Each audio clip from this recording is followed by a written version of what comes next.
நம்மோடு கூட வருகிற இயேசு கிறிஸ்துவோடைய பெயரால் உங்கள் எல்லாருக்கும் அன்பின் வாழ்த்துக்கள். Our Lord Jesus Christ comes along with us throughout our life, and in His name I greet you. அண்ணா எங்கிட்ட கிளாஸ் எடுக்கும்போது ஏதாவது 2 செஷன் எடுந்தால் சொன்னார். என்ன டாபிக்னு சொல்லலை அவர். When Brother Selwyn told that Brother Prabharan, please take 2 sessions, he did not mention what I should take. ஆனால் குரூப்பில் போடும்போது topic போடும்போது அவர் மார்க் புக்கை பற்றி படிச்சுட்டு வாங்க அப்படிங்கும்போது ரொம்ப சந்தோஷமாக இருந்துச்சு எனக்கு. So when he posted to study the book of Marks, I was really excited. ஏன்னா கடந்த ஒரு 2-3 மாதமாக மார்க் புத்தகம் ரொம்ப ஆழமாக என்னுடைய தனிப்பட்ட பக்தி விருத்திக்காக நான் படிச்சுட்டு இருக்கேன். நான் For my personal edification, I am reading the book of Mark for the past 2-3 months. ஒரு 2 மாதங்களாக என்னுடைய வாழ்க்கையில் பர்சனலாக குடும்பம், ஊழியம், மற்ற இடங்களில் நிறைய நெருக்கங்களோட சோதனைகளோடு போகும்போது நான் மேற்கொண்டு முன்னாடி போகணும்னா கர்த்தர் என்னுடைய வசனத்தில் எனக்கு பலன் கொடுத்தா மட்டும்தான் முடியும். அப்படிங்கும்போது இயேசுடைய வாழ்க்கையை படிக்கலாம் அப்படின்னு நினச்சி மார்க் புக்கை டெய்லியும் நான் படிச்சுட்டு வர்றேன் குவாய்ட் டைமில். So I have a personal problem, family problem, and problems in the church. So in order to overcome these problems, unless otherwise, no, I know I get some word from the word of God or from God, I will not be able to go forward. So I wanted to study what Jesus would say. So I chose the book of Mark and started studying. நிஜமாகவே அருமையான புத்தகம். It's an excellent book. அண்ணா காலையில் introduction கொஞ்சம் கொடுத்தார். So Brother Selwyn gave some introduction to you. அதனால் அதிகமாக introduction கொடுக்கல நான். So I would like to skip introduction. நமது வாழ்க்கை மிகவும் ஒரு வேதனையானது, நிறைய திருப்பங்களை கொண்டிருக்கக்கூடியது, கஷ்டங்கள் துன்பங்களுடையது இல்லை. So we have a lot of troubles in our life. Our lives have a lot of twists and turns. Bible தெளிவாக சொல்லுது, தேவ பக்தியாய் நடக்க மனதாக இருக்கிற எல்லாரும் துன்பப்படுவாங்க. So if you want to lead a righteous life, definitely you will suffer. That's what the Bible says. தேவ பக்தியாய் நடக்க மனதாக இருக்கிறவங்க துன்பப்பட மாட்டாங்களா? அவங்களுக்கு துன்பம் இருக்கு, சத்தம் அவங்களை பார்த்துப்பான். Yes, even those who do not walk righteously, they will also suffer. அப்போ உலகத்தில் யாருக்கு தான் பிரச்சனை இல்லை? So who does not have any problem in this world? காலையில் பிரதர் சொன்னார், உலகத்தில் 2 மக்கள் தான், ஒன்று தேவனது பிள்ளைகள், இன்னொன்று தேவன் அல்லாத பிள்ளைகள். So brother told that we are only having 2 groups of people, God's children and who are not God's children. நம்மெல்லாம் கர்த்தருக்காக பாடுகள் அனுபவிக்கிறோம். So we are suffering for Christ. அந்த மக்கள் அவங்களுக்காக பாடுகள் அனுபவிக்கிறாங்க. Say they are suffering for their own selves. இந்த மனித வாழ்க்கை பாடுகளுக்குள்ள தான் போக போகுது. So our life is certainly going through the sufferings of our sufferings. என்ன ஒரு வித்தியாசம்னா, நம்ம பாடுகள் அனுபவிக்கும் போது அது கர்த்தருக்காக இருக்கிறனால அது மத்தியில சமாதானம் நமக்கு இருக்கும். So when we suffer for Christ, now we have peace in our heart. நம்ம அனுபவிக்கிற எல்லா பாடுகளுக்கும் பரலோகத்துல மிகப்பெரிய ரிவார்ட் நமக்கு இருக்கு. So definitely there is going to be a great reward in heaven for all the sufferings that we undergo in this year. ஆனா அந்த மக்களுக்கு இந்த உலகத்துல சந்தோஷம் இருந்தாலும் கூட அதுலயும் பாடுகள் இருக்கு. அது பாடுகள் தொடரக்கூடிய பாடுகளா தான் காணப்படும். So other people, in spite of the fact that they are having happiness, they are also having troubles. இந்த மார்க் புத்தகம் முழுவதுமே நம்ம கடந்து போகக்கூடிய ஒவ்வொரு பாடுகளுக்கும் இயேசுவை நோக்கி பார்க்கும்போது நமக்கு விடுதலை உண்டு அப்படிங்கிறது தான் ஆழமா சொல்லுது. So the book of Mark says that whatever sufferings that we go through, there is solution in Christ. குறிப்பா இந்த புத்தகம் எழுதப்பட்ட ஆண்டை குறித்து பல தியரிகள் இருக்கு. So there are a lot of difference of opinion about when the book was written. ஆனா அதுல ஒரு தியரி கிபி 63-64 எழுதப்பட்டிருக்கலாம்னு சொல்றாங்க.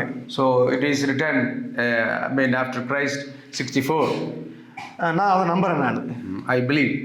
ஏன் அப்படின்னா இந்த மார்க் ரோம்ல இருந்து எழுதுறாரு. அவர் ரோம்ல இருக்கிற முக்கியமான ஒரு சபை மக்களுக்காக.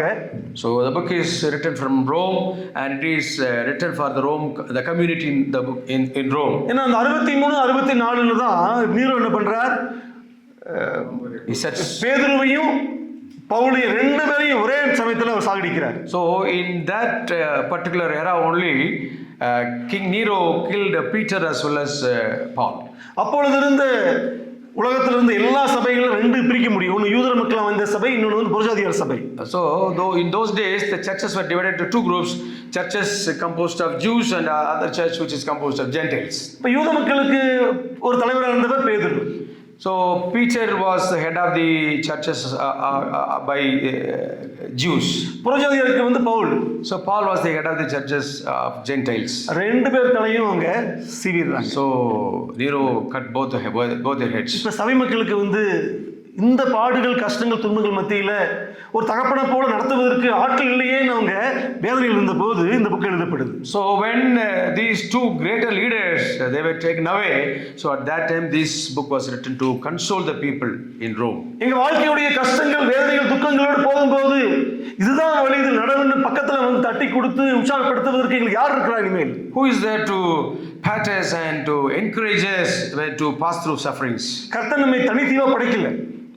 தனித்தீவா படைக்கல. So he has not created us as isolated islands. நம்ம எல்லாம் குரூப்பா, குடும்பமா, சபையா, ஒரு குழுவா கர்த்தர் படைச்சிருக்கிறார். God has created us as families and groups and communities. நமக்கு எல்லாருமே வேணும். We need all. கஷ்டங்கள் வேதனை துக்கங்களோடு போகும்போது கண்ணீரை துடைத்து விடுவதற்கு, தட்டி கொடுப்பதற்கு, முன்னேறி போவதற்கு நம்ம கர்த்தர் நமக்கு பிள்ளைகளை வச்சிருக்கிறார். So when you pass through sufferings, when you are having tears, we need people to wipe away your tears and to encourage you in grace. அந்த குரூப்ல தலைவர்கள் ரொம்ப முக்கியம். So the leaders are very very important too. சபையிலாகட்டும் குடும்பங்களாகட்டும் எல்லா மக்களும் தேடக்கூடிய ஒரு முக்கியமான ஒரு நபர் தலைவன். So leaders are very very important. அப்ப பவுலும் பேதுருவும் செத்து போனோடனே மொத்த சபையுமே திணறி அவங்க ரொம்ப இருதயம் உடைஞ்சு போய் மக்களா காணப்பட்டாங்க. And when Paul and Peter when they were killed, the entire Christian community really were perplexed. அப்ப பரிசுத்த ஆவியானவர் மார்க்கை வைத்து சொல்லக்கூடிய விஷயம் இதுதான். உலக மக்கள் குறிப்பா உங்க தலைவர்கள் வந்து எவ்வளவு பக்தியுள்ள திறமையுள்ள மக்களா இருந்தாலும் கூட உங்க வாழ்க்கையில நீங்க போகும்போது வாழ்க்கை பயணத்துல உங்க ஃபோக்கஸ் வந்து இயேசு கிறிஸ்து மேலதான் இருக்கணும்னு சொல்லி எழுதப்பட்ட புத்தகம் தான் அந்த புத்தகம். So in spite of the fact you are looking to the leaders, ultimately unless otherwise you look to Christ, it will be difficult for you to pass through sufferings. முதல் வசனம் அதுதான் சொல்லுதுங்க. தேவனுடைய குமாரனாகிய Son of God. நமக்கு வாழ்க்கையில் வரக்கூடிய கஷ்டங்கள் துன்பங்கள் எல்லாமே அது எவ்வளவு பெரிய கரிஸ்மா, எவ்வளவு பெரிய பணம், படிப்பு, அறிவு, புத்தி, ஞானம், வரமுள்ள மக்களா இருந்தாலும் கூட, அன்புள்ள மக்களா இருந்தாலும் கூட மனிதர்களால நம்ம கஷ்டங்களை நமக்கு வழிநடத்துறதுக்கு அவங்களால முடியாதவங்கனால. Certainly human beings will not be able to encourage you to stand within all the situations except but for the Son of God. ஆகவே இமிடியேட்டா பவுலும் பேதுருவும் கடைசி சாகும்போது ரோம்ல தான் இருக்காங்க. ஆகவே அவங்களுடைய லீடர்ஷிப்போட இன்ஃப்ளூயன்ஸ்ல ரோம்ஸ்ல நல்லா வளர்ந்துட்டு இருந்துச்சுங்க. ஸோ ஆனால் அவங்க மரித்து போன பின்பு குறிப்பா ரோம் மக்களுக்காக பிரதானம் எழுதப்பட்டாலும் கூட உலகத்தில் இருக்கிற எல்லா மக்களுக்கும் உங்களுக்கும் எனக்கும் கூட தேவைப்படுகிறதுனால தான் பரிசுத்த ஆவியானவர் மார்க்கை வைத்து ஃபோக்கஸ் ஆன் ஜீசஸ், இயேசு மேல கவனத்தை குவிங்க, அந்த ஒரு மைய கருத்து தான் அந்த புத்தகமே எழுதப்படுது. So in spite of the fact it was directly written to the Roman community, but its application is universal, and every one of us we have to focus on Christ in order to pass through our sufferings. இந்த mark புத்தகம் முழுவதும் வாசிச்சீங்கன்னா நம்ம எல்லாரும் கடந்து போகிற கஷ்டங்கள், வேதனைகள், சூழ்நிலைகளை நீங்க பார்க்க முடியும். So when you read through the entire book of Mark, you can understand that certainly you will be able to identify yourself with one of the characters which pass through the sufferings. Mark எழுதும்போது காலையில் பார்த்தோம் ஒரு chronological, அதாவது இயேசுவுடைய பிறப்பு அப்படி பத்தி எழுதல வருங்க. ஒரு ஸ்னாப்ஷாட் மாதிரி இங்க கொஞ்சம் இருக்கும் அங்க கொஞ்சம் இருக்கும் அப்படிதான் எழுதப்படுதுங்க. So the book of Mark was not written in a chronological order, but he is presenting some snapshots here and there in order to present his views. அதுல ஒண்ணு மக்களுடைய இல்லாமை. So இல்லாமை, people are poverty. அங்க வாசிக்கும் போது அவங்க சாப்பிடுவதற்கு அவர்களுக்கு ஒன்றும் இல்லாதிருந்ததுன்னு ஒரு பகுதி வாசிப்போம். And there is a place where you read that people do not have anything to eat. அந்த சமயத்தில் இயேசு அவங்களை போஷிப்பார். So God really fed. நம்ம வாழ்க்கையில நமக்கு சாப்பாடு மட்டும் இல்லாமல் போறது இல்லை, சமாதானம் இல்லை, நமக்கு வழிநடத்துதல் இல்லை, நமக்கு லீடர்ஷிப் இல்லை, நமக்கு சரியான ஒரு கிருபை இல்லாத சூழ்நிலை எத்தனையோ போவோம். அதுபோல இல்லாமையில் நம்ம இயேசு நோக்கி பார்க்கணும்னு எழுதப்படுது. In our life we undergo a lot of poverties. Sometimes we do not have money, there is no peace, there are so many other things we lack, but during such seasons the Lord is there to provide. ரெண்டாவது இயலாமை, disabled. So I am unable to do something. நம்ம கை நல்லா இருக்கலாம், கால் நல்லா இருக்கலாம், கண்ணு நல்லா இருக்கலாம், பட் ஆனா in a sense நம்ம ஸ்பிரிச்சுவலா நம்ம disabled people. செய்ய வேண்டியதை செய்ய நம்மளால முடியறது இல்லை. Physically you may be able, but many times we are spiritually handicapped. பைபிள்ல அதுபோல் கண்ணு தெரியாத மக்கள், கால் இல்லாத மக்கள், அந்த மாதிரி மக்கள் மத்தியில் அவங்க மக்களுடைய இயலாமையில் அவங்க இயேசுவை நோக்கி பார்க்கணும்னு எழுதப்பட்ட புத்தகம். So we come across people who are blind and people who are suffering, and these people, no, they have to look to God. That's the very purpose this book is written. நம்ம வாழ்க்கையில கஷ்டங்கள் கேட்கும்போது உங்களுடைய கஷ்டங்கள் எப்படி இருக்குது, பாடுகள் எப்படி இருக்குது, ஐயோ அதை ஏன் கேட்குறீங்க, என் வாழ்க்கை பெரும் பாடுங்க அப்படிம்போம். So if somebody inquires about your life, about your sufferings, certainly you will say that you will talk more about your sufferings and say the life is worthless to live. Bible வாசிக்கிறோம் பெரும்பாடுள்ள ஸ்திரீன். அந்த பெரும்பாடு உங்கள் வாழ்க்கையில பெரும்பாடுகள் வரும்போது இயேசுவை நோக்கி பாருங்கன்னு எழுதப்பட்ட புத்தகம் அது. And we read that there was a sister, a woman, who was suffering from continuous bleeding, and unless otherwise she looks to God, no, certainly there is no hope for her. சொல்லிக்கிட்டே போலாம். We can tell a lot of things. நல்ல புத்தகம் படிங்க. It's a very good book. Please read. 2-3 மாசம் படிச்சிட்டு இருக்கேன் நானு. So I am reading this book for the past 3 months. Mark 11 அதிகாரம் வரைக்கும் வந்திருக்கேன். I have come up to Mark chapter 11. நிஜமாவே கர்த்தர் எங்க வாழ்க்கையில எல்லா பகுதிகளிலும் அவரை நோக்கி பார்க்கும் பொழுது அவர் முன்னேறி போவதற்கு வாஸ்துவை நம்ம முன்னேறி போவதற்கு எவ்வளவு கர்த்தர் நமக்கு இன்னும் உந்துதல் கொடுக்கிறாரு அவருங்க. As we go forward, this book helps us to certainly go forward. நிச்சயமா அந்த புத்தகத்தை நீ இதை மனதில் வைத்து வாசிக்கும் போது நீ கடந்து போகிற ஒவ்வொரு பாடுகள், கஷ்டங்கள், துன்பங்கள் மத்தியில இயேசுவை நோக்கி பார்க்கணும். ஏன் பார்க்கணும்?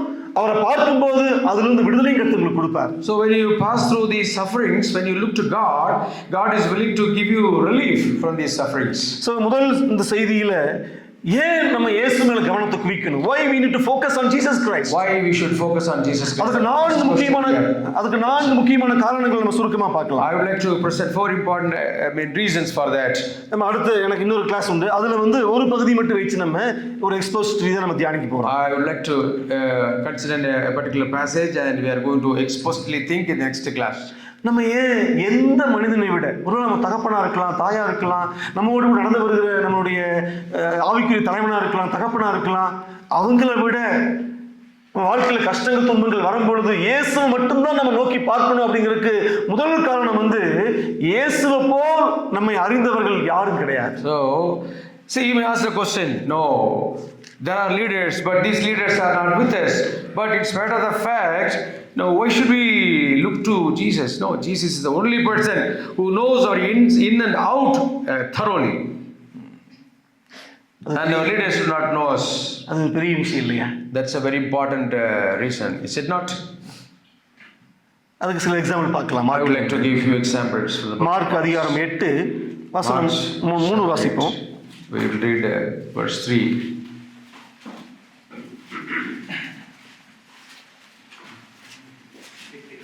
இவர்களில் சிலர் தூரத்தில் இருந்து வந்தவர்களாகையால் நான் இவர்களை பட்டினியாய் வீட்டிற்கு அனுப்பிவிட்டால் வழியில் சோர்ந்து போவார்களே என்றார். இந்த பகுதி படித்த பகுதி தான். கர்த்தர் என்ன பண்றார்? திரளான ஜனங்களை வைத்து 3 நாள் இதுபோல் பைபிள் செமினார் வச்சு நடத்துறாரு அவருங்க. So this is a known passage and the Lord is conducting a Bible seminar for 3 years. 3 days. Sorry, 3 days. ஜனங்களுக்காக பரிதபிக்கிறேன். He is compassionate. இவர்கள் இப்பொழுது என்னிடத்தில் தங்கி இருந்த 3 நாளாய் சாப்பிட ஒன்றுமில்லாது இருக்கிறார்கள். So they are not having, they do not have anything to eat. நல்லா நம்ம ஒரு ஆழமா சிந்திச்சு பார்த்தோம்னா இந்த மக்கள் 3 நாள் சாப்பிட எல்லாம் இருக்காங்களாமா. So these people are not without food for 3 days. ஒருவேளை சாப்பாடு கொண்டு வந்திருப்பாங்க இந்த ஒரு செமினாருக்காக. அப்போ காட்டுல தான் நம்ம நடக்கும் கேம்ப் எல்லாம். In the Jesus times, probably the seminars would have taken place in this type of areas. So they would have brought food in the first day. தீந்து போயிருக்கு ஒருவேளை. They would have emptied that. அப்போ முதல் நாள் சாப்பாடு தீந்துருச்சுன்னா, so first day when the food is over in the first day, ரெண்டாவது நாள் class நடக்குது. but the second day also there is class. யார் உங்களுக்கு வர சொல்றாங்க? Now who asks them to sit? போக வேண்டியதானே இருந்துச்சு. They can as well vacate. சரி, 2 நாள் முடிஞ்சிச்சு. Second is over. அப்போ வந்துச்சு போலாம்ல அவங்க. At least they can vacate. ஏன் பசியோட பட்டினியோட 3 நாள் அங்க இருக்கணும்ங்க? Why they are sitting there for without food and drinking without they are staying there? கர்த்தர் யாரையும் கட்டாயப்படுத்துற தெய்வம் அல்ல அவர். So the Lord is not compelling anyone.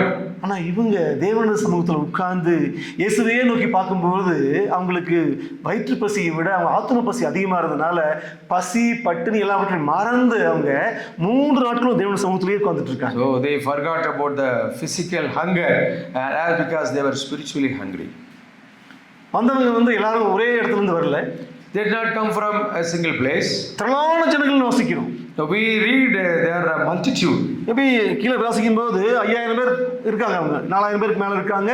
அதுல பெண்கள் ஒரு 4000 பேர் இருப்பாங்க, குழந்தைகள் போய் 10-15 பேர் இருப்பாங்க அவங்க. At least when we take it this into account, at least more than 10,000 people would be there, because it says there are 4,000 people, so 4,000 men, women and children. When you take the very good into account, it will go beyond 10,000. அப்ப சில பேர் வந்து பக்கத்துல இருந்து வந்திருக்காங்க, Some would have come from near, சில பேர் தூரத்துல இருந்து வந்திருக்காங்க. some would have come from far off.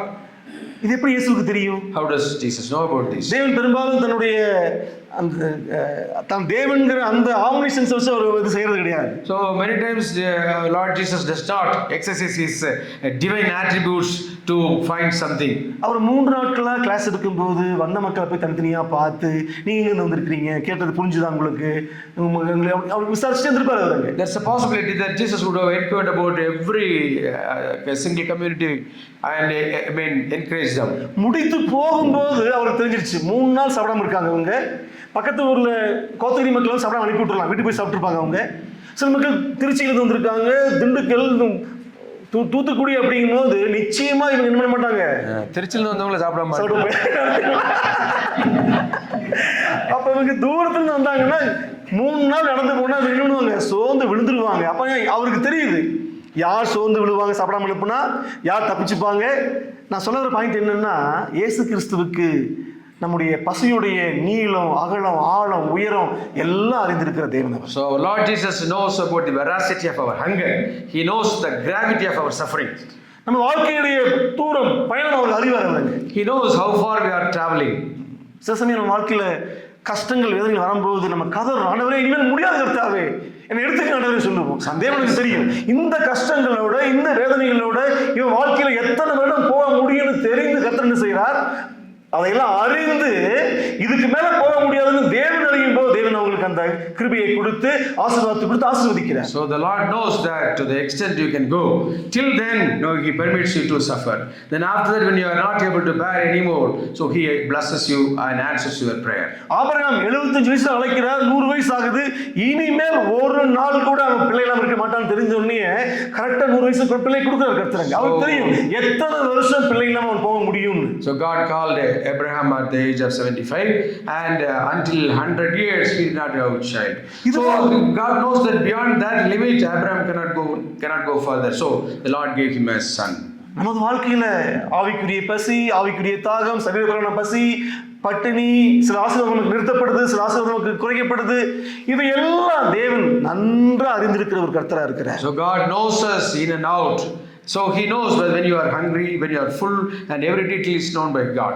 சில சபையில நம்ம அழுகிறோம், ஆண்டவரே எங்களை வழிநடத்துவதற்கு ஆட்கள் இல்லை என்று அழுகிறோம். நம்ம Sometimes we cry, Lord, why there are no people to guide us? ஆண்டவரே எங்களுக்கு ப்ரீச் பண்ண தெரியல, ஜெபம் பண்ண தெரியல, எப்படி இத்தனை நாள் போக முடியும் எங்களால? தேவனுக்கு தெரியும் எத்தனை நாள் போக முடியும்னு தெரிந்து கர்த்தர் என்ன செய்யற சில சமயம் அவங்களுக்கு அவருக்கு நீள அகலம் தூரம் தெரிந்திருக்கிறதுனால கரெக்டா அதே சமயத்தை நேர்த்தியா செய்யக்கூடிய தேவனா அவர் இருக்கிறார். The Lord knows how much you can bear until then he gives you load. Mark எதுக்கு எழுதுறார்? Why Mark writes this? அவங்க சாப்பிட ஒன்றுமில்லாத இருந்தது, அப்ப வந்து அவங்க இயேசு நோக்கி பார்த்தாங்க, இயேசு அவங்களை போஷித்தார். எதுக்கு எழுதுறாரு பாருங்க. So why did Mark write this? No, when they were hungry, when they looked to God, the Lord provided them. எனக்காகத்தான். So he is writing for you and I. நமது வாழ்க்கையில இது போல பசி பட்டினி ஒருவேளை நமக்கு இல்லாம இருக்கலாம், ஆனா மற்ற தேவைகள் நமக்கு உண்டு. Probably we may not have this hunger, but there are so many other needs in our life. என்ன தேவைகள் நமது வாழ்க்கையை வந்து கஷ்டப்படுத்துது, நொறுக்குது, இனிமேல் நமக்கு முடியாது அப்படி தெரியும் போது தேவன் சோர்ந்து போவாங்களே. So when the Lord knows there's a point of breaking time and a place, so God knows that you will be depressed, so God tests you until then after that the Lord answers your prayer. அந்த வார்த்தை என்ன அருமையான வார்த்தை இல்ல? How blessed is the word. அது கர்த்தருடைய வாயிலிருந்து வருது பாருங்களேன். இவர்களை பசியாய் அனுப்பிவிட்டால், பட்டினியாய் அனுப்பிவிட்டால் வழியில் சோர்ந்து போவார்களே. So the Lord knows they will faint on the way. That's what he says. எவ்வளவு அன்பு இருக்கும் அதுக்கு. The Lord knows how much he loves. இந்த அன்பு நம்ம எங்க பார்க்கிறோம் இந்த உலகத்துல? Where do we see this kind of love in this world? அம்மா செய்வாங்க சில சமயம். Sometimes the mother will do. ஐயோ பிள்ளை சாப்பிடாம போயிடுவான், சில கோவப்பட்டு ஸ்கூலுக்கு போக சாப்பாடு எடுக்காம போயிடுவோம். நம்ம அம்மா கொண்டுட்டு வருவாங்க பின்னாடி. ஐயோ பிள்ளை வந்து பசி தாங்க மாட்டான், 12 மணி 1 மணிக்குள்ள என்ன பண்ணுவாங்க, அம்மா வந்து கொடுப்பாங்க நமக்கு வீட்டில், ஸ்கூல்ல வந்து கொடுப்பாங்க சில சமயத்தில். Sometimes the son will not take lunch. So, but mother will go after him and gives at the right time. Night தூங்கும்போது சண்டை போட்டு படுத்துருவான் பையன். அம்மா அவனுக்குன்னு சாப்பாடு செஞ்சு வச்சு நைட் 12 மணி 1 மணிக்கு எழுப்பி விட்டு விடுவாங்க சில So during the night time, the son may go to bed without eating food because of some fight he picked up with somebody else or his mother. But his mother will be very patient and he'll cook fresh food and give it to him. இந்த mark அதுக்காக தான் எழுதுறாரு அவருக்கு. So Mark is writing to tell you this. இந்த வானத்தையும் பூமியையும் படைத்த உங்கள் மத்தியில வாழ்ந்துட்டு போன அந்த இயேசு கிறிஸ்து சாதாரண மனுஷன் இல்லை, அவர் தேவகுமாரன். அவரை நோக்கி பாருங்க, அவர் உள்ள வந்து தாயின் உள்ளம். So he is writing that the one who created the heavens and the earth, he is the Son of God and he has the motherly heart. இவரை போல உங்களுடைய கஷ்டங்களுடைய ஆழத்தை, இவரை போல கஷ்டங்களுடைய வேதனைகளை துக்கங்களை வந்து அறிந்தவர் ஒருத்தரும் கிடையாது. There is nobody else in this world who knows the extent of your suffering and the depth of your hearts. அப்படியே அறிந்திருந்தாலும் கூட அவங்க என்ன செய்ய முடியும்? ஆறுதல் படுத்த முடியுமே ஒழிய அந்த பிரச்சனைக்கு தீர்வு தர முடியாது. So people can really console you, comfort you, but they will not be able to give any solution to your problem. நம்ம எத்தனையோ அம்மாக்களை பார்க்கிறோம், இப்ப பசியோட பட்டினியோட இருக்கிற அம்மாக்களை. We know many mothers are so hungry. பிள்ளை அழுகும், அம்மா பசிக்குதுன்னு சொல்லி. And the children will be crying. அம்மா என்ன செய்வாங்க? What will the mother do? மகனே கொஞ்சம் பொறுத்துக்கு. Wait. That's what கர்த்தர் கொடுப்பார். அவ்வளவு சொல்ல முடியும் அவனால. That is what the mother can say. ஆனா தேவன் என்ன செய்ய முடியும்? But what the Lord can do, தேவனுடைய கரங்கள்ல அங்க ஒண்ணும் இல்லைங்க. there is not. What is it? தேவனுடைய கரங்கள்ல இந்த இடத்துல ஒண்ணுமே இல்லை. At present, even the Lord is not to anyone. ஆனா கர்த்தர் அந்த வெறும் அப்பத்தையும் மீனையும் வைத்து என்ன பண்றார்? அங்க 10-15 மக்களுக்கு மேல போஷிக்கிறதுக்கு அவருக்கு வல்லமையும் அன்பு இருந்துச்சுங்க. So the Lord had the power and the love to feed the multitude. இன்னைக்கு உங்களோட இருதயத்தோட மையத்துல எது பசிக்குது? என்ன தேவை உங்களுக்கு இருக்கு? Now what is your hunger in the heart of your hearts? உங்களுடைய குடும்பத்துக்காக, உங்களுக்காக, சபைக்காக, இந்த உலகத்துக்காக எதுக்காக நீங்க கதறீங்க? Why do you worry about your family? Why do you worry about your other needs? இயேசுவை நோக்கி பாருங்க. So look to God. இயேசு மேல கவனத்தை குவியுங்க. So put all your burdens upon Jesus. அவர் தாமதம் பண்ணாலும் கூட அவருக்கு அறியும். Even if the Lord delays, he will not deny. English சொல்லுவாங்க பிரேக் ஈவன் பாயிண்ட். நம்ம எப்போ இதுக்கு மேல முடியாதுங்கிறத தேவன் அறிந்து கரெக்டா அந்த சமயத்துல கொடுக்கக்கூடிய ஒரு தேவனா அவர். So the Lord knows your break even point. He tests you until that point. ஆகவே இந்த ஒரு காரணத்துக்காக இயேசுவை நோக்கி பார்க்கணும்னு book எழுதப்படுது. So please, the book is written so that you look to God, look to the Son of God when your sufferings are unbearable. இந்த அதிகாரத்தை முழுதும் வாசிச்சீங்கன்னா இன்னும் நீங்க உலகத்துல தொடப்படுவீங்க. When you read the whole chapter, you will be touched. கர்த்தர் அவருடைய இல்லாமையில் இயேசு. So when they did not have anything, the Lord gave them what they wanted. அந்த குவைட் டைம் இந்த பகுதி எடுக்கும்போது எனக்கு அந்த தலைப்பு தான் கர்த்தர் கொடுத்தார். So that is the idea God gave to me. எல்லாம் முடிச்ச பின்னாடி மேல எழுதும்போது நமது இல்லாமையில் இயேசு இருக்கிறார். So in our emptiness there is God. உங்களுடைய இல்லாமையில் இயேசு நோக்கி பார்க்கலாம் நீங்க. So when you have nothing, you can really look to God. இரண்டாவது நம்ம ஏன் இயேசு நோக்கி பார்க்கணும்? Why should we look to God? சில சமயம் நமது வாழ்க்கையுடைய அனுபவங்கள் நடுக்கடல் அனுபவம் சொல்ல முடியும். மிட்சி experience. So we pass through some mid-sea experiences. அது என்னன்னு தெரியுமா நடுக்கடல் அனுபவம்னா? Do you know what is it? மார்க்ல அதுவும் கொடுக்கப்பட்டிருக்கு. In the book of Mark it is given. Mark அதிகாரம் 6 வசனம் 45 லிருந்து 56 வரைக்கும் எடுத்து வைத்துக் கொள்ளுங்க. Mark chapter 6 verse 45 to 56. 6 45 to 56. 45 to 56. Okay, 56. நீங்க வீட்ல வாசிங்க. இப்போ முக்கியமானது மட்டும் படிப்போம் நம்ம. So when you have time, please read. Go home and read it. கர்த்தர் இவங்களை முதல்ல சில மக்களுக்கு வந்து ஒரு ஊழியம் பண்ணிட்டு அனுப்பி விடுறார். So the Lord when serves the people and sends them away. அதுக்கு அப்புறமா கர்த்தர் இவங்க கரையில் இந்த பக்கம் இருந்துட்டு இந்த 12 பேரை வந்து கப்பல்ல ஏறி அனுப்புவார், படகுல ஏறி அனுப்பிடுவார். So he sends them to the other side of the shore. These 12 disciples, they embarked upon a boat and went to the other side of the shore. அவங்க பாதி நடுக்கடல் போன போது இங்க when they were in the middle of the sea. Sir தமிழ்ல அழகா அந்த வசனம் நமக்கு உள்ள தொடர் மாதிரி இருக்குங்க. 47 verse 47. சாயங்காலமான போது படகு நடுக்கடலில் இருந்தது. So and when evening came, the boat was out on the sea. It's not very clear in தமிழ்ல நடுக்கடல். And he was alone on the land. Oh, Jesus was on the land and the boat was in the sea. இப்ப நடுக்கடல் அனுபவம்னா எப்படி இருக்கும்? இங்க வாசிக்க முடியாது. So the midday sea you will not be able to. என்ன வாசிக்கிறாங்க அவங்க? அப்பொழுது காற்று அவங்களுக்கு எதிரா இருக்குது. So the wind was totally against them. இன்னைக்கு நம்ம வாழ்க்கையில் அப்படித்தான். So- நடுக்கணும் போது எல்லாமே எதிராக இருக்கும் சில சமயத்துல. So many times the entire situation is against us. கூட இருக்கிற அம்மா, கூட இருக்கிற அப்பா, அண்ணன், தம்பி, சபை, மினிஸ்ட்ரி எல்லாம் எதிராக வரும். Our father, mother, friends, ministry, everybody will be against us. வேலை செய்யற இடத்துலயும் எல்லாம் எதிராக இருக்கும். So even the place where you work, you may experience some troubles. சில சமயம் நம்முடைய சரீரம், நமக்கு வரக்கூடிய நோய்கள், நமக்கு வரக்கூடிய பிரச்சனைகள், நமது நினைவுகள் அதுவே நமக்கு எதிராக வரும். So our body also may not cooperate with this. You may have troubles.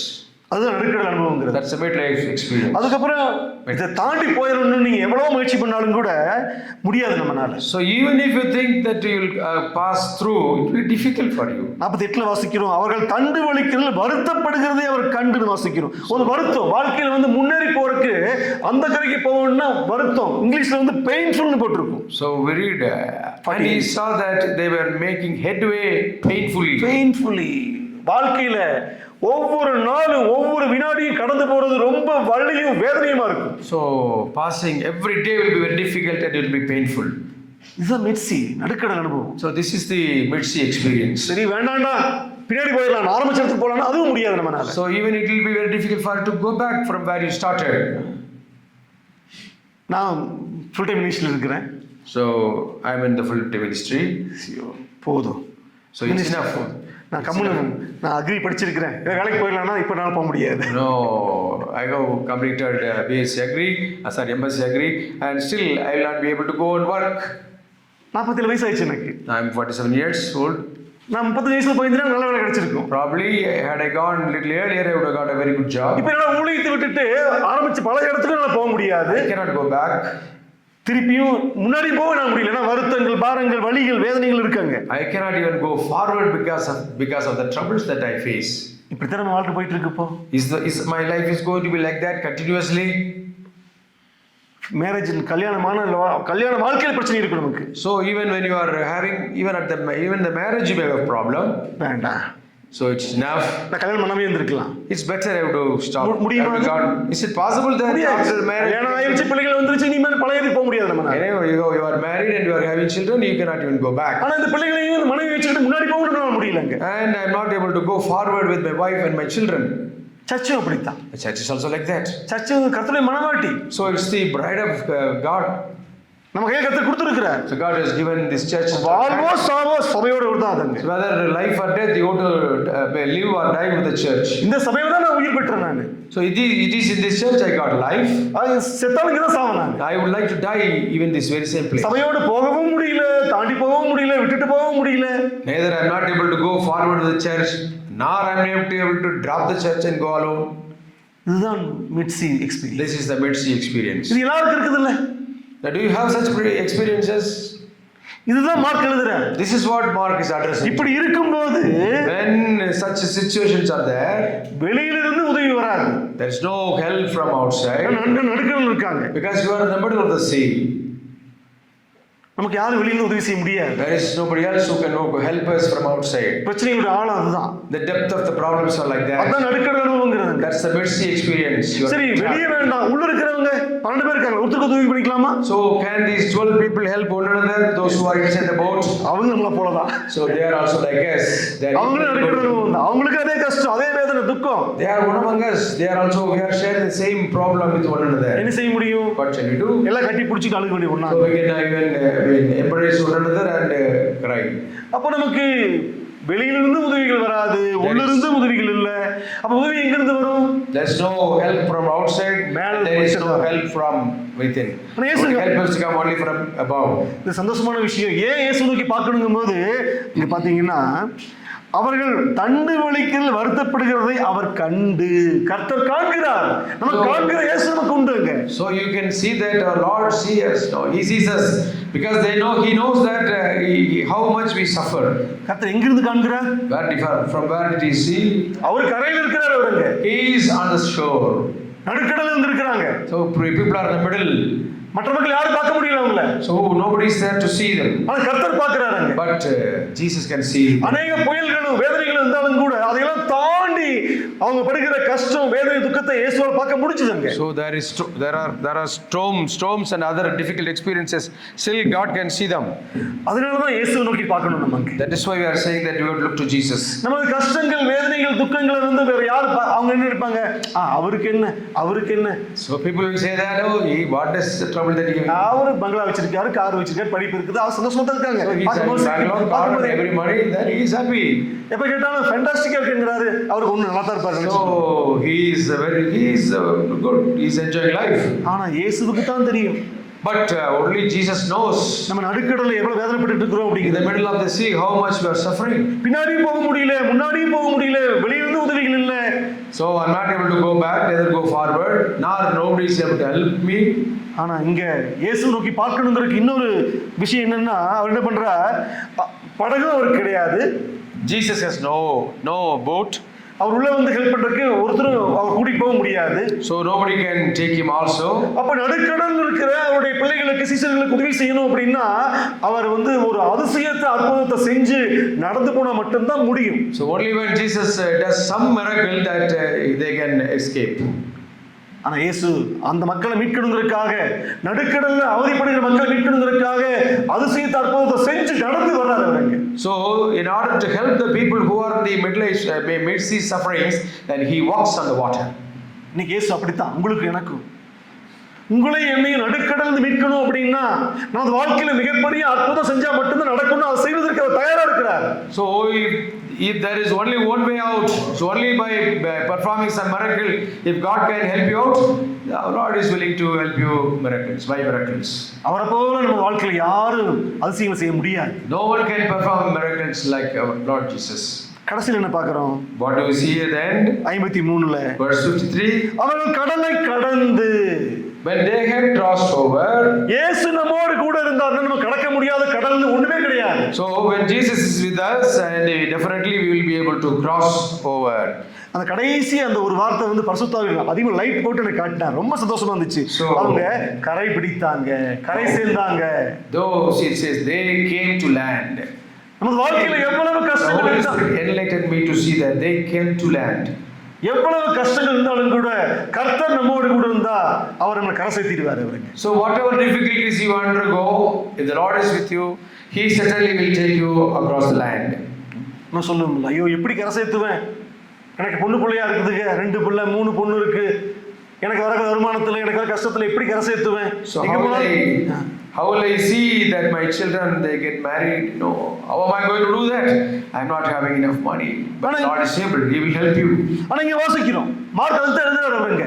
அவன் நடுக்கடல்ல கஷ்டப்பட்ட போது கர்த்தர் அவங்களை கரை சேர்த்தினார். So when they were suffering in the middle of the sea, it is the Lord who crossed over and got them into the land. இன்னைக்கு நீங்களும் நானும் கரை சேர முடியாம கஷ்டப்பட்டுட்டு இருக்கும் பொழுது இயேசுவை நோக்கி பார்த்தா போதும். So when you have such mid-sea experiences, when you are not able to go to the other shore, when you look to God, he is able and he is willing to help you.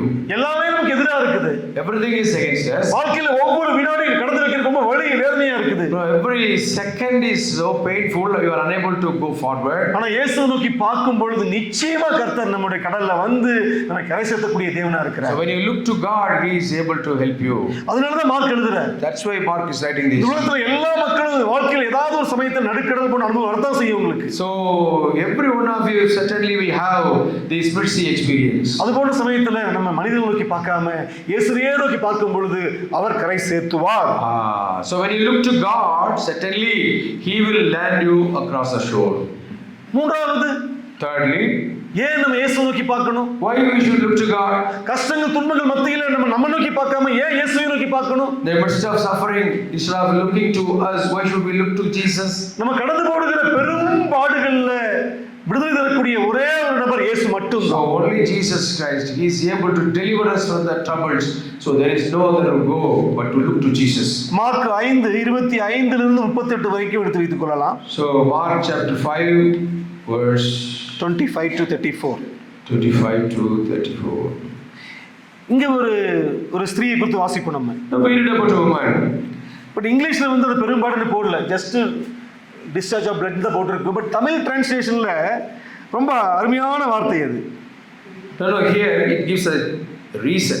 She said the discharge Because of that, she is having but only suffered much. Suffering. அவ்வளோதான் போட்டிருக்கு. But தமிழில் வந்து எத்தனை her suffering is multiplied. Okay, this is a Tamil message, so it's okay. எனக்கு தமிழில் எடுக்கிறேன். 25 Verse 25. 5:25 வாசிக்கிறோம். 12 வருஷமாய் பெரும்பாடுள்ள ஒரு ஸ்திரீ. அது எப்படி சொல்றது இங்கிலீஷ்ல? Greater suffering. She had greater suffering. No, it says that she was having continuous bleeding for the past 12 years. As a result, she had suffered much. Tamil மக்களுக்கு தானே பெரும்பாடு. பெரும்பாடு. பரிசுத்த ஆவியானவர் டிரான்ஸ்லேட் பண்ணும்போது கூட அவர் தான் அதுக்கு ஹெல்ப் பண்றாரு. இன்னைக்கு உலகத்துல உங்களுக்கும் எனக்கும் வாழ்க்கையில் வரக்கூடியது வெறும் பாடுகள் இல்லை, அது பெரும் பாடுகள். அந்த மாதிரி பெரும் பாடுகள்ல எந்த மனிதனும் உதவி செய்ய நமக்கு. So when you have much suffering, the Lord is willing to help you. நிஜமாகவே இந்த சகோதரியை ஆழமா தியானிச்சீங்கன்னா அது பெரும்பாடு சரியான வார்த்தை தான் அது. So the Tamil translation, that perumbadu is a right choice of word, because when you understand that 12 years of our suffering, now what else you will say? 12 வருஷம். 12 years. இதில் பெரும்பாலும் மக்கள் திருமணமானவங்களாம் ஈஸியாக பேசலாம் நம்ம. So because most of us here who are married, we can talk. Just 3 days 5 daysல நம்ம வீட்டில் மனைவிகள் இருக்கும்போது அவங்க சில பேருக்கு வலி வேதனை அவங்களுடைய மென்டல் ஸ்விங் அது எமோஷனலாக எல்லாத்துலையும் பாதிக்கப்படுவாங்க அவங்க. So when even for 3 or 5 days our wives, our sisters, when they undergo this menstrual cycle, they have bodily and physiologically, mentally they suffer. 12 வருஷமான நம்மளால கற்பனை பண்ணி பார்க்க முடியுமா? Can you imagine for 12 continuous years she was totally anemic and totally she was bleeding. சில வீட்டில் புருஷங்க ஒய்ஃபுக்கு அந்த 3 நாள் 5 நாளுக்கு நான் உனக்கு பேட் வாங்கி கொடுத்தே பணம் போயிருன்னு சொல்லுவாங்க. ஒருவேளை புருஷன் தான் என்ன சொல்லுவாங்க, 12 வருஷம் சொத்தெல்லாம் போச்சுருப்பாங்க. Yeah, that's what has happened. She lost all her wealth. So even within 3-5 days, a lot of expenditure. That's what many of the husbands owe. So but here for this man, probably if she had, he would have suffered and has emptied his purse. இங்கே சில observation பார்த்தோம்னா அந்த அம்மா என்ன பண்றாங்க, அந்த 12 வருட பெரும்பாடு போவதற்காக முதலாவது என்ன பண்றாங்க, அநேக வைத்தியத்தை போறாங்க அவங்க. So she goes to many physicians. அநேக வைத்தியர். She goes to many physicians. ஒரு நூற்றுக்கணக்கான அலோபதி, யுனானி எல்லாம் போயிருப்பாங்க. She goes to every possible. அப்ப தன்னுடைய பெரும்பாடுகள் போகணுங்கிறதுக்காக மனிதர்கள்ட்ட போறாங்க அவங்க. ஆனா எந்த மனிதன் என்ன செய்ய முடியல. So she goes to all the people, but she is not able to get her problem solved. ஆனா இங்க இன்னும் கவனிக்க வேண்டியது, மனிதர்கள்ட்ட போகும்போது இருக்கிறது என்ன பண்றாங்க, அதிகப்படுத்தி விட்டுறான். அதான் வாசிக்கிறோம். When you go to the man, he only multiplies the problem. English ஜாஸ்தி போட்டு இங்கிலீஷ் அழகா போட்டுருக்கு. No better but rather grew worse. Yeah, she was no better but rather grew worse. சொல்லுவாங்கல்ல, உன் கஷ்டத்தை வேதனை இருக்குதா, வா நான் அதை பெருசாக்குறேன். Whatever problem you have, bring it to me. As far as possible, I will make it big. ரெண்டாவது என்ன பண்றாங்க, தன்னிடம் உண்டானவைகள் எல்லாம் செலவழிக்கிறாங்க. So she spends whatever money she had with her. அப்ப முதலாவது மனிதன்கிட்ட போறாங்க, முடியல. ரெண்டாவது பணத்திட்ட போறாங்க. எல்லா பணத்தையும் வைத்து என்ன பண்றாங்க, அந்த பெரும்பாடு விடுதலை தேட பார்க்கறாங்க, அது கிடைக்கல அவங்களுக்கு. So in spite of the fact she spends her whole wealth, she is not able to get her problem solved. இன்னைக்கு நமக்கு அப்படித்தான். நம்ம வாழ்க்கையில் இருக்கக்கூடிய பெரும்பாடுகள் எந்த மனிதனாலும் விடுதலை தர முடியாது, எந்த பணம் செல்வத்தாலும் முடியாதுங்க. So whatever money that you have, whatever physicians you approach, you may not be able to get your problem solved. ஆனா இங்க ஒரு வசனம் இருக்கும், இயேசுவை குறித்து கேள்விப்பட்டு இயேசுவை குறித்தான சத்தியங்கள் என்ன பண்ணுது இடத்துல விடுதலை கொடுக்குதுங்க. Now we see that she listens to what she learns about Christ and report about Christ, and as a result she goes and touch him. இயேசுவை குறித்து நம்ம கேள்விப்படக்கூடிய சத்தியங்கள் நமக்கு விடுதலை கொடுக்கும். The truths about Christ definitely will deliver you. அவர் வல்லவர், அவர் நல்லவர், அவர் தேவகுமாரன், நம்முடைய பாவங்களுக்காக சிலுவையில் மரித்தார், உயிரோடு எழுந்தார், அவர் விசுவாசிக்கும் போது நிச்சயமான விடுதலை கிடைக்கும்னு நம்ம கேள்விப்படும் போது நம்ம என்ன பண்ணுறதுங்க, உட்கார வைக்கல. அவங்க எப்படி இருந்திருப்பாங்க, ஒருவேளை 12 வருஷமா படுத்தா இருந்திருப்பாங்க, நடக்க முடியாது அவங்களால. ஆனால் அதை கேள்விப்பட்டோன்னே எப்படியாவது தவழ்ந்தாவது போய் அவருடைய வஸ்திரத்தை ஓரத்து தொட்டா போதும், So this, அப்ப இயேசுவை குறித்தான சத்தியங்கள் நமக்கு விடுதலையை கொடுக்குது. இயேசுவை நோக்கி போவதற்கு நம்ம உந்தி தள்ளுதுங்க. so the truths about Jesus, they push us forward. When this woman learned about the ability and capacity of our Lord Jesus Christ, she wanted to go and touch the hem of his garment. இப்போ mark புத்தகம் மட்டும் இல்லை, 66 புத்தகத்தையும் படிச்சுக்கிட்டே இருக்கணும். ஏன்னா 66 புத்தகத்தில் யார் இருக்கிறா? இயேசு கிறிஸ்து இருக்கிறார். So not only the book of Mark, you may have to study the entire 66 books, because all the 66 books you can see our Lord Jesus Christ. எனக்கு இன்னைக்கு மனசுல ஞாபகம் இருக்கு. டாபிக் பார்த்து தான் வந்தேன் நான் போன வருஷம் முந்தின வருஷம். We can see Old Testament, Jesus in Old Testament சொல்லி பிரதர் எடுத்தார். So last time I came to this camp by seeing the title was the Old Testament, Christ in the Old Testament. 66 புத்தகத்தில் இயேசு இருக்கிறார். So in the 66 books you can see Jesus. நீ 66 வாசிக்கும் போது அந்த அம்மா கேள்விப்பட்டது போல இயேசுவை குறித்து கேள்விப்பட்டுட்டே இருக்கும். வாசிக்க. So when you read when you continuously read, you will be able to listen to Jesus. அது என்ன செய்யணுமே? இயேசுவை நோக்கி தள்ளி விடும். It will push us forward towards Christ. இயேசு நோக்கி போவது அவ்வளவு சுலபம் கிடையாது. It is not that easy to go to Jesus. ஏன்னா வாசிக்கிறோம் திரளான ஜனங்கள் இருக்காங்க. Because there is a big multitude that is blocking their way to Jesus. நம்ம நடக்க முடியல.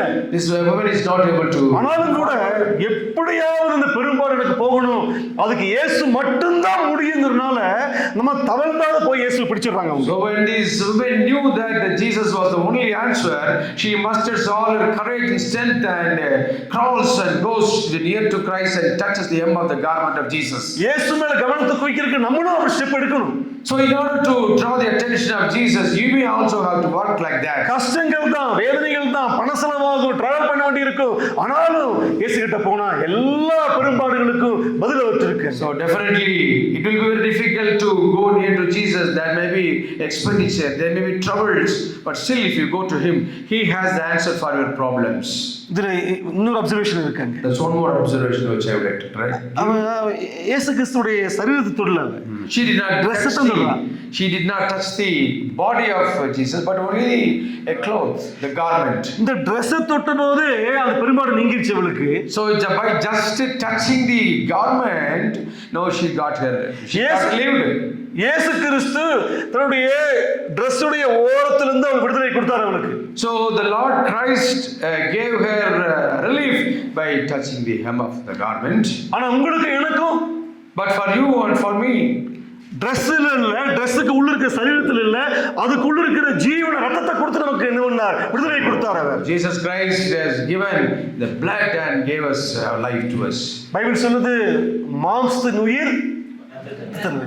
ஆனா கர்த்தர் நமக்கு நம்ம Dress-ஐ கொடுக்கல, நமக்கு அவர் அங்க உள்ள இருக்கிற மாம்சத்தை கொடுக்கல, அதுக்கு உள்ள இருக்கிற ரத்தத்தை கொடுத்து உயிரை கொடுத்து நம்மை நேசித்திருக்கிறார், விடுதலை கொடுத்திருக்கிறார். Jesus Christ has not given his dress, but not the body, but the entire blood that he has given us.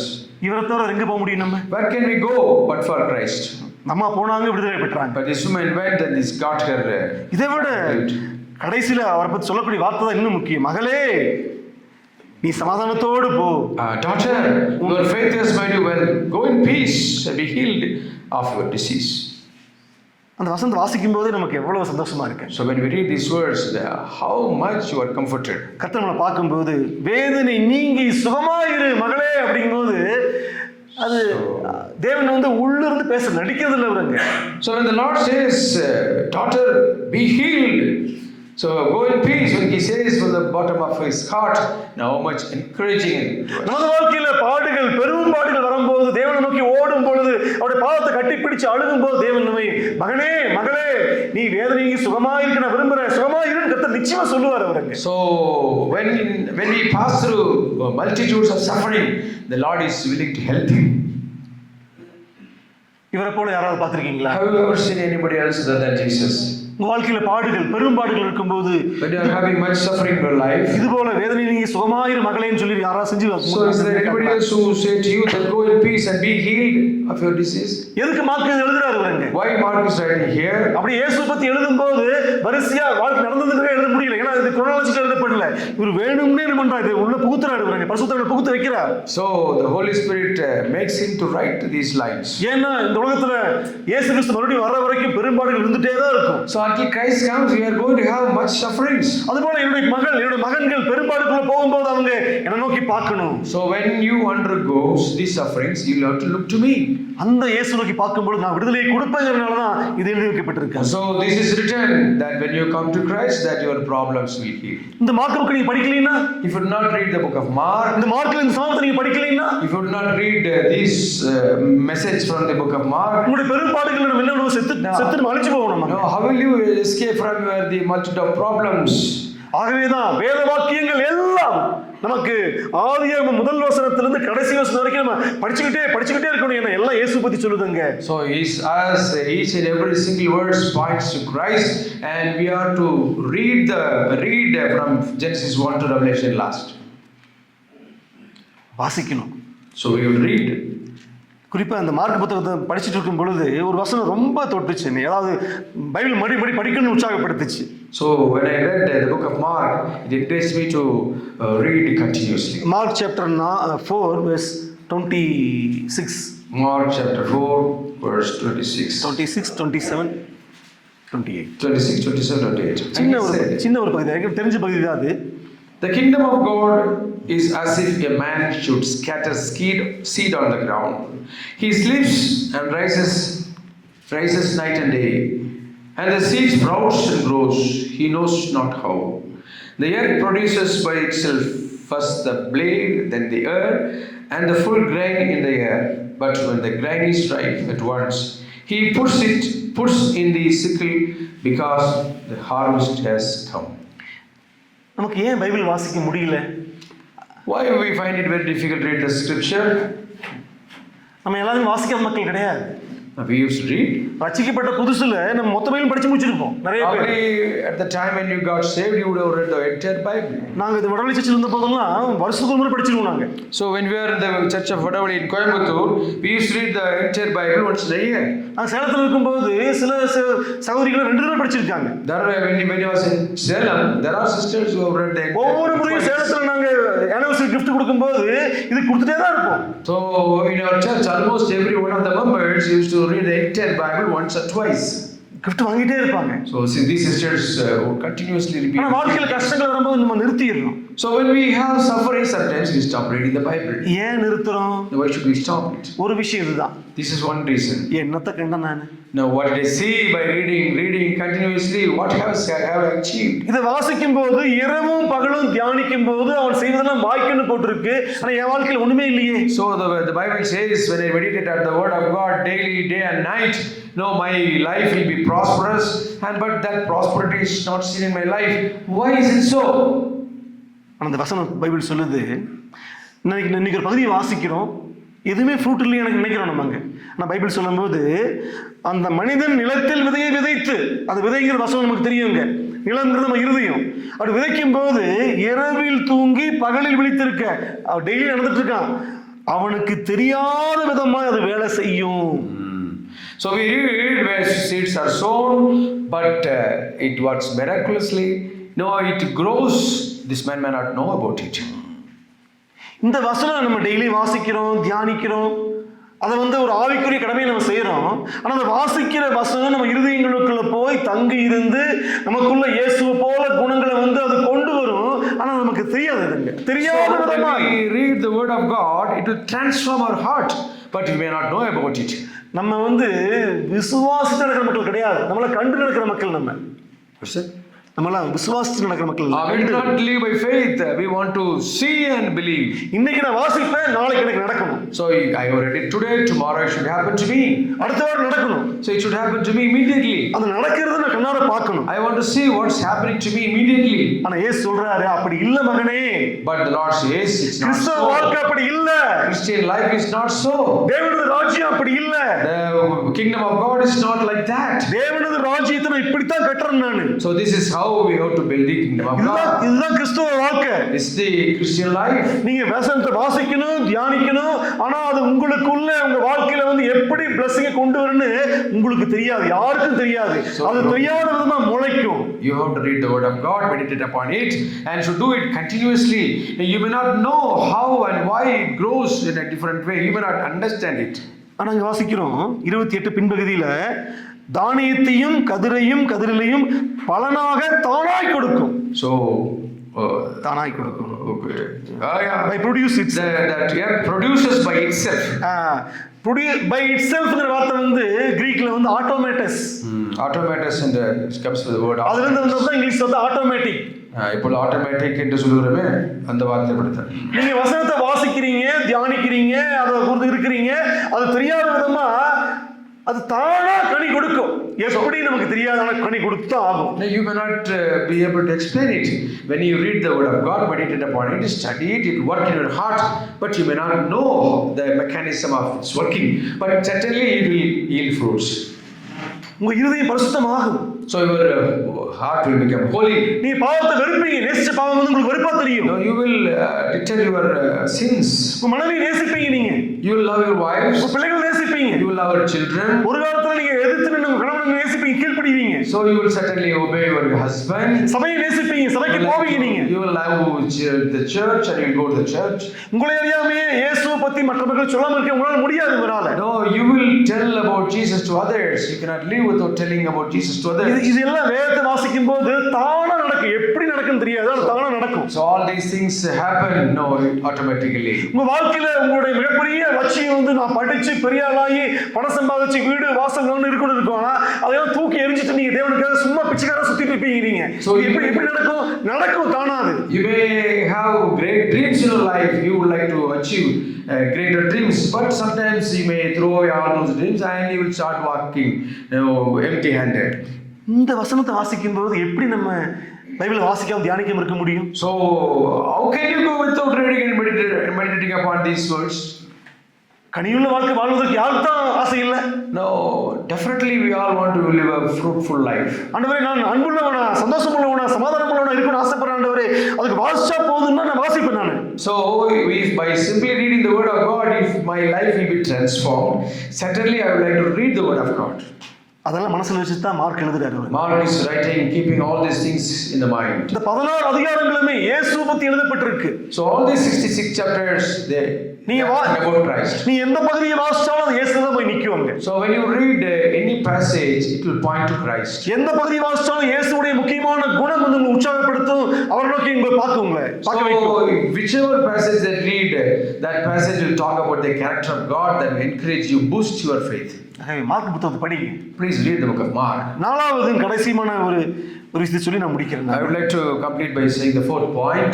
ஏன் நமது வாழ்க்கையில நம்ம இயேசுவை நோக்கி பார்க்கணும்? Why should we always look to Jesus? நமது வாழ்க்கையில மரித்து போன நமது நிலையில வந்து உயிர்ப்பிக்கிற வல்லமை இயேசுவுக்கு மட்டும்தான் உண்டு. So only our Lord Jesus Christ has the power to quicken our life. நம்ம வாசிச்ச அதே அந்த பெரும்பாலுள்ள ஸ்திரீயுடைய சம்பந்தப்பட்ட பகுதியிலேயே இன்னொருத்தரையும் பார்ப்போம் நம்ம. So we will talk about the other person. அவரு ஜைரஸ், யவீரு. So Jairus. மார்க் 5:35 வாசிக்கும் போது அவர் வருவார் வாழ்க்கையில் இடையில. So Mark chapter 5 verse 35. அவர் என்ன பண்றார்? 22ல ஜெபாலய தலைவரில் ஒருவனாகிய யவீரு என்பவன் வந்து அவரை கண்டவுடனே பாதத்தில் விழுகிறான். So he is one of the rulers of the synagogue. So he fell on the feet of Jesus, at the feet of Jesus. இவனுடைய பிரச்சனை என்ன? What's his problem? இவனுடைய குமாரத்தி மரண அவஸ்தைப்படுறா. No, his little daughter is she's fighting for her life. இங்கிலீஷ்ல அழகா போட்டிருக்கு point of death அப்படின்னு. So my little daughter is at the point of death. இன்னைக்கு நமது வாழ்க்கையில எங்களோட பல விஷயங்கள் அப்படியே சொல்லுவோம்ல உயிர் ஊசலாடிட்டு இருக்குதுன்னு. Yes. இன்னைக்கு பல விஷயம் நம்ம வாழ்க்கையில வந்து மறிக்க போகுது இன்னும் கொஞ்ச நேரத்துல. So it's going to die immediately. நம்முடைய பண பிரச்சனை, our financial problem, நம்முடைய ஜெப வாழ்க்கை, our prayer life, நம்முடைய வேத வாசிப்பு, our reading the scripture, நம்முடைய church life, our church life, நம்முடைய family life, our family life, நம்முடைய பிள்ளை வளர்ப்பு, our children's rearing of our children. இதுல தேவனுக்கு மகிமையே இல்லாம மரித்து போக நிலைமையில அது போயிட்டு இருக்கலாம் ஒருவேளை. So we can go even sometimes go without giving glory to God. இது அப்படித்தான் இருக்கிறான். That's what this life is. ஆனா இயேசுவுடைய பாதத்துல வந்து நடு ரோட்ல விழுகிறாரு அவரு. நடு But this ரோட்ல man in the middle of the street falls at the feet of Jesus. இவருடைய சர்ச்சோட எல்டர் அவருங்க. ஒரு ஜெபாலயத்துல இஸ்ரவேலுடைய எல்டர் அவரு. No, he is the ruler of the synagogue. அப்படி விழ முடியாது அவர்னால. No, he cannot simply fall. ஒரு சாதாரண தச்சனுடைய கால்ல விழ முடியாது அவங்கனால. No, he cannot fall flat at the feet of a carpenter. ஆனா இவரை பொறுத்தவரை என் வாழ்க்கையில என்னோட பொண்ணு வந்து சாக கிடக்குறா. So my daughter is about to die. அவ உயிர் தெழணும். No, she has to resurrect. அதுக்கு இயேசுடைய காலத்தை நான் பிடிச்சிருப்பேன். No, I will have to catch hold of the feet of our Lord. மற்ற மக்கள் சிரிப்பாங்களே, Others will laugh at me. அதை பத்தி எனக்கு கவலை I கிடையாது. don't mind about that. இயேசுதான் முக்கியம். See, Jesus Christ is the only person whom I consider. யோசிச்சு பாருங்களேன். Please think about it. அவன் கேட்டிருக்கலாம், ஆண்டவரே ஒரு வார்த்தை சொல்லும் குணமாகும். 100 சொல்லுவாரு. 100 அப்படி சேர்க்கலாம். ஆண்டவரே நீர் வரணும், வந்து என் பிள்ளையை பார்க்கணும், அவ தலைமையில கையை வச்சு நீங்க சுகப்படுத்தணும். அப்படிதான் கேட்கிறான். So he is not talking about the centurion. The centurion asked, Lord, you don't need to come to me. Just a word will sufficient. But this man is not saying like that. Lord, you have to come and touch and heal me. நீர் வந்து You have to come. இயேசு வரணும். ஒரு பிஸியான ஒரு preacher, ஒரு பிஸியான ஒரு ஹீலர், ஒரு பிஸியான சேவியர், அதை பத்தி எனக்கு கவலை கிடையாது. நீங்க வரணும். I want to see you, our Lord. Please come. அவள் மேல் உமது கைகளை வைக்கணும் நீங்க. No, you have to place hand on me, on my daughter. இயேசு என்ன செஞ்சிருக்கலாம்? Jesus Christ, oh, what? நிறைய டைம் சொல்லிருப்பாரு வருங்க, நீ போ குணமாகும் சொல்லியிருக்காரு. ஆனா இங்க இப்படி சொல்லல வருங்க, உடனே கூட போறார். அவர் அவனோடு கூட போனார். So the Lord Jesus went along with him. இயேசு பத்தி என்ன நினைச்சிட்டு இருக்கோம் நம்ம? Now what do we think about Christ? அவர் காலை பிடிச்சு கண்ணீரோடு அழுகும்போது அவரால் அதான் செய்ய முடியும். அவ்வளவு மன உருக்கமுள்ள ஒரு தேவன் நமக்கு கிடைச்சிருக்கிறார். See, the Lord who has compassion. No, he is with us. நீங்க வாங்க ஆண்டவரே, வந்து கையை வச்சு தலைமையில கையை வச்சு குணப்படுத்துங்க, அப்படியே செய்யற மகனின் கூட வராரு அவரு. So the Lord goes along with him and the Lord does accordingly. ஆனா என்ன ஆகுது? Now what happens? 35 வாசிக்கிறோம். Verse 35. இப்படி அவர் பேசிக்கொண்டிருக்கையில் ஜெபாலய தலைவனுடைய வீட்டிலிருந்து சிலர் வந்து, உம்முடைய குமாரத்தை மரித்து போனால், அவனுக்கு இருக்கிற கொஞ்சம் நம்பிக்கை என்ன பண்றாங்க, அவங்க ஆசை குத்தி விட்டுறாங்க. பாயிண்ட் ஆஃப் டெத்துங்க, உசுராடிட்டு இருக்குது, அது செத்து போயிட்டா. அதனால போதகரை வருத்தப்படுத்தாதீங்க. You don't need to trouble the preacher. Your daughter is already dead. இங்க அதுல முக்கியம். இங்க பாத்தீங்கன்னா, அவர்கள் சொன்ன வார்த்தையை இயேசு கேட்ட உடனே பயப்படாதே விசுவாசம் உள்ளவனாயிரு. So when the Lord Jesus Christ heard the word of those people, immediately he says, don't be afraid. That's what he says. Mark எழுதும்போது பரிசுத்தாவி அவ்வளவு ஹெல்ப் பண்ணிருக்கிறாரு அவருக்கு. So when Mark started writing, the Holy Spirit helped him a lot. இயேசுவுக்கு தெரியும், இன்னும் 1 hourல நான் போயிருவேன், அவளை எழுப்பிடுவேன். அதனால என்ன பண்ணிருக்கலாம், சஸ்பென்ஸா இருக்கட்டும், சர்ப்ரைஸா இருக்கட்டும். ஒரு அமைதி இருந்தாரா? இல்ல. ஏன் இல்ல? அது சர்ப்ரைஸா இல்ல. அது Why the Lord did not kept quiet? ஏன்னா லாசரஸ் ஆகும்போது 4 நாள் நின்றாரு, வேணும்னே நின்றாரு. நான் திடீர்னு போவேன், 4 நாள் கழிச்சு போய் அவங்களை திடீர்னு சர்ப்ரைஸ் ஆக்குவேன், மாத்தால் மரியாதை. இங்க ஒரு பண்ணல அப்படி அவரு. So in the case of Lazarus, the Lord waited for 4 days, but in this case he did not wait. சொன்ன உடனே, அவன் வார்த்தை சொன்ன உடனே என்ன பண்றாரு? பயப்படாத. ஏன்னா சொன்ன உடனே அவனுக்கு ஹார்ட் அட்டாக் வந்திருக்கும், நெஞ்சை பிடிச்சிட்டு அப்படியே உட்கார்ந்துருப்பான். கர்த்தர் வந்து என்ன பண்றாரு, அவனை சர்ப்ரைஸ் கொடுக்கல. இவன் போற வரைக்கும் உயிரோட இருக்க மாட்டான். So the Lord probably there he would suffer a heart attack. So the Lord did not wait. So he wanted to go immediately. கர்த்தர் நம்ம எவ்வளவு ஆழமா அறிஞ்சிருக்கிறார். So the Lord knows us in depth. நம்ம நினைச்சிட்டு இருக்கோம் தாமதிக்கிறார் அப்படின்னு சொல்லிங்க. So we think that the Lord is delaying. அப்படி இல்ல. நம்மளுடைய பிரேக் ஈவன் பாயிண்ட் அவருக்கு தெரியும். அது வரைக்கும் நம்ம விசுவாசத்தை வளர்ப்பதற்காக அவர் என்ன பண்றார், நம்ம நன்மைக்காக தான் தாமதிக்கிறார் பல சமயத்தை அவர். The Lord knows our difficulties. இங்க செத்து போயிட்டாங்க. So now the doctor is dead. மற்ற மக்கள் நினைச்சிட்டு இருக்காங்க, அவனும் நினைச்சிருப்பான், இயேசு கிறிஸ்துவுக்கு வந்து அந்த மரிக்கும் தருவாயில் இருந்தா கூட குணப்படுத்திடுவாரு, செத்து போனா போச்சு, அவர் போதகர் தான் நினைச்சிட்டு இருந்தாங்க. ஆனா இயேசுவுக்கு தெரியும், நான் செத்து போனாலும் உயிர்ப்பிக்கிற வல்லமையுள்ள ரட்சகர் நானு, என்னை நோக்கி பாருன்னு சொல்லி அவனை உற்சாகப்படுத்தி பயப்படாதன்னு சொல்லி அவனை கர்த்தர் அவனை காப்பாற்றுறத பார்க்கிறோம். So here the people think that Jesus Christ cannot bring the girl back to life, because probably God can heal when she has life. But now there is no life in her. So there is a possibility that Jesus Christ cannot. That's the idea that people have. But Jesus Christ breaks that idea and he says, let's go and heal her. நம்ம நினைச்சிட்டு இருக்கிறோம், என் வாழ்க்கையில் வரக்கூடிய பிரச்சனை வந்து இயேசுவால முடியாது, செத்து போச்சு, அவ்வளவுதான். என்னோட பிரேயர் லைஃப் வந்து போச்சு, ரட்சிக்கப்பட்ட புதுசுல அப்படி ஜெபிப்பேன், இப்போ ஒண்ணுமே இல்லை, வசனத்து மேல எனக்கு ஒரு தாகமே இல்லை, நான் சபைக்கு போற விருப்பமே இல்லை, ஊழியத்துக்கு விருப்பமே இல்லை, என் குடும்ப வாழ்க்கை, மனைவி நேசிக்க முடியல, கணவன் நேசிக்க முடியல, பிள்ளைகளை நேசிக்க முடியல, எல்லாம் செத்து போச்சு நினைச்சாலும் கூட நீங்க இயேசுவை நோக்கி பாருங்க. In spite of the fact that you do not have hope and all your hopes are dead and gone, still I will say you have hope. Look to Jesus. ரட்சிப்புங்கிறது என்னது? Now, what is salvation?